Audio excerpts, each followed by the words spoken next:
areas across the globe where populations have been wiped out because of plagues, right? Historically, you know this to be the case, like the Black Plague and other plagues in Europe, where millions of people were dying at a time. And you know as well, there's been eras in the history of the church, in particular geographical regions on the earth, when there have been wars, where millions of people have been wiped out. Does that mean that God wasn't merciful during that time? No, obviously He was. But we, my friends, we, you, me, in these times right now, I believe that we are blessed to such a degree because of this message. God saved this message and the promises attached with it for you and your messed up families and your funky children and your unfaithful spouse and all that goes with that. Because God knew that there would never be a more messed up time than our time. We live in crazy times, and you know this. If I asked you for a hand count of how many of you, as I said yesterday, got issues, baggage in your family or in your own life or in a situation that you know, every one of you would raise your hand. This is a messed up times that we live in right now. And as that same Pope would say, you know, in many instances, it's a culture of death out there, with the killing of children, with all the wars that are going on. Nowadays, people are using their body as an instrument of war, as something that you can blow up and kill other people in the name of God. It's crazy what's going on in the world nowadays, globally, not just geographically. At different eras in the history of the church, there was a plague here, but not over here. And there was a war here, but not over here. But now, the whole world has a spiritual plague, a spiritual deluge, a flood. God said He would never destroy the world with a flood again, right? It's in the Scriptures. Not a physical flood, but there's a spiritual flood going on, right? Read about it in Revelation. Satan, out of his mouth, is pouring a fountain to drown God's children. It's a fountain of filth and perversion and sickness. And we're in it. It's everywhere. And yet God has given to us the new ark of salvation to ride above it and to not drown. The one holy Catholic and Apostolic Church, the ark of salvation for our times. And there's a new Noah who wants us to get in that boat, and that's Jesus Christ. And He's given to us in our times a particular message for our messed up situation so that we can find hope and not despair. And not despair. So let me lead you through this, because a lot of people don't know this. They don't know the history of it. And this is part of what makes this particular man that the church is going to beatify so amazing. And what makes the God that we love and adore even more amazing on a different level. God Almighty, who is so in love with you that He gave during your lifetime one of the greatest men to ever walk this earth with a message for you, with promises that were approved by His hand for you, because He was your papa, your dad spiritually, wanting you to not despair and not give up hope, but trust and have confidence in God Almighty. In the life of John Paul II, before he was the Pope, he was the Cardinal Archbishop of Krakow in Poland. And as a young man, even before that, as a young man, he used to work at a rock quarry right next to a convent where a sister lived that he had no idea at the time what was going on. Well, this sister was Faustina, right? And he had heard about her. They had never met. They never met in life. But he had heard about her. And as he went through his life, and you know all about his life, and what he went through as a young man, and the persecutions, and how he had to live in many instances clandestinely, meaning in secret from the governmental regimes and the authorities because of the tumultuous times that he grew up in, and then becoming a priest, and then by the divine plan of God, becoming a bishop, becoming the Cardinal Archbishop in Krakow. And during that time of having that office, that great office of being the Cardinal Archbishop in Krakow, it was during that time that the diary of St. Faustina was actually banned. Did you know about that? Okay, I'm glad that you do, because a lot of people don't. They didn't know about this. A lot of people actually don't know. Let me back up and actually say this. Did you know that the diary that you have, if you have one, you know, the big fat red book that looks intimidating when you first get it, right? I remember the first time somebody gave me one, I was like, gee, thanks. It was like, I got to read this phone book. You know, it's like that thick, you know? Actually, there's a new version out. It's the same content, but it's in a little one. It's like a little Gideon's Bible version. You know, it's a small little one. Same thing. Satan actually tricked Faustina to burn the first version of it. Did you know about that? Yeah, Satan appeared to Faustina after she had started writing the diary. Satan appeared to her as Jesus and said to her, my daughter, basically forget it. Never mind writing this. It's of no use. Throw it away, burn it. And she did.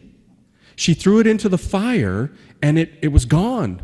And then when her confessor, her spiritual director, found out about it, he reprimanded her and said, that wasn't Jesus. And it wasn't. She took it to prayer, and the real Jesus came to her and said, my daughter, that was not me. Start writing it again. And therefore, when we start reading the beginning of the diary, you start reading it in retrospect. She starts talking about her childhood. That wasn't in the first edition. It's only because she burnt the first one that we're able to find out about her childhood, about when she was at that dance. If you remember, if you haven't read it, you need to read it to know what I'm talking about. Okay, very interesting what went down there. And then after her death, right before World War II, after that, when Cardinal Wojtyła was in Krakow, there was actually a faulty translation of her initial diary, which she had written down by hand in horrible grammar, because she didn't have much of an education at all, and so she didn't know where to put commas and punctuation and all the things of that nature, and it was kind of all over the place. Well, there was a particular sister who got a copy and was going to translate it into Italian, thinking this would be, you know, good to do so that people can read it in Italian, but she wasn't authorized to do this. And she did it on her own, and it was a horrible translation because she just went at it in her own style. And then what happened was the Holy See, Rome, the Vatican, found out about this translation, got a copy of it in Italian, because it's Italy, and they read it, and they said to themselves, this is crazy. Because it sounded like there was some Polish sister who wanted devotion to her merciful heart, that she was asking for a feast day to her divine mercy. That's how bad the translation was. And so the Vatican actually shut it down and banned it. Back in the day, there was kind of a list of banned books that were forbidden to read because they were considered unorthodox. Well, this book was put on there in 1958. It was shut down. No further publications. No one was to read it. It was forbidden. It's in the church documents. You can find these things if you research it. 1958. Guess how long it was shut down for? 20 years, right? See, this divine mercy thing for you and me is still brand spanking new, right? It didn't come out right away, right after World War II. And then it was actually suppressed for 20 years. But then guess what happened? God, in His plan and in His love for you, sent a man named Karl Wojtyła to be the Cardinal Archbishop of that same place where her tomb is, St. Faustina. And during his time in that diocese, people were coming to him and saying, something's not right. We know that this sister was holy. You knew about her. You know something's not right. And he acknowledged that. And he's the one who was responsible for looking further into this. And so he began by, I want to say hiring, but that's not the word. He got a theologian who was on the International Theological Commission to research the life of St. Faustina, which meant he had to go to the source of the primary source, which was the diary, and unpack it in its original, not the translations, in its original. He was a Polish theologian who knew tons of different languages, and including ancient languages and theology. He was a brilliant man. And it took him 10 years, in a book written in French with tons of Italian and Latin and all the kind of things in it, and it's about that thick. No joke, okay? And he unpacked her life, the primary source, and he was skeptical at first because he was a deep theologian. He'd been trained in academic theology by Dominicans and so forth. He was brilliant. And he had his doubts because she was saying things like, God's greatest attribute is his mercy. These are profound theological statements. And talking about a new feast day, Divine Mercy Sunday, and all this. And he had his doubts. But as he went through, he realized this is a masterpiece. Along the same lines of great people like St. Teresa of Avila, St. Therese of Lisieux, and a whole bunch of other women saints that have just been absolutely brilliant in their simplicity. And so it took him 10 years, and by the end of it, and your funky children, and your unfaithful spouse, and all that goes with that, because God knew that there would never be a more messed up time than our time. We live in crazy times. Geographical regions on the earth when there have been wars, where millions of people have been wiped out. Does that mean that God wasn't merciful during that time? No, obviously he was. But we, my friends, you, areas across the globe where populations have been wiped out because of plagues, right? Historically, you know this to be the case, like the Black Plague and other plagues in Europe, where millions of people were dying at a time. And you know as well, there's been eras in the history of the church, in particular, and you know this. If I asked you for a hand count of how many of you, as I said yesterday, got issues, baggage in your family or in your own life or in a situation that you know, every one of you would raise your hand.